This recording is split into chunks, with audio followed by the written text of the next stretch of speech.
In today's video, I'm going to teach you how to create a Telegram account. By the end, you'll be set up on your phone or computer and ready to start messaging with confidence. First, get the Telegram app.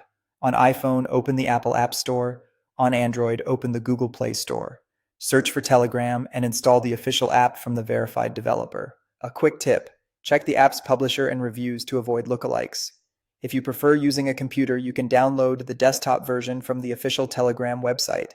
Choose the installer for your operating system, run it, and complete the setup. Make sure you have a stable internet connection and a little free storage before you begin. Once installed, open Telegram and select Start Messaging. You'll be asked to choose your country and enter your mobile phone number. Confirm the country code is correct, then type an active number that can receive text messages right now. Telegram uses this number to verify your identity and to help people you know find you if you allow contact syncing later. Double check the digits before moving on to save time. Telegram will send a 5-digit verification code via SMS to your phone. When it arrives, return to Telegram and enter the code. On some devices, the app may detect it automatically.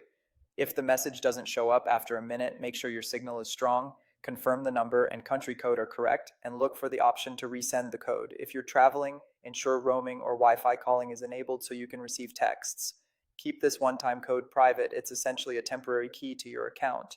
After verification, you'll be prompted to add your name. Enter your first name. Your last name is optional, so you can leave it blank for extra privacy. You can also upload a profile picture now. Choose a clear image, adjust the crop if needed, or skip this step and add one later. At this point, your Telegram account is active. You may see prompts to enable notifications or sync contacts. Pick what you're comfortable with. You can always change these preferences later in settings. Whether you signed up on mobile or desktop, the experience is similar, and you can add Telegram to additional devices afterward to keep everything in sync. That's all there is to it. You've created your Telegram account and you're ready to start chatting, joining groups, and exploring channels. Enjoy your new setup and happy messaging.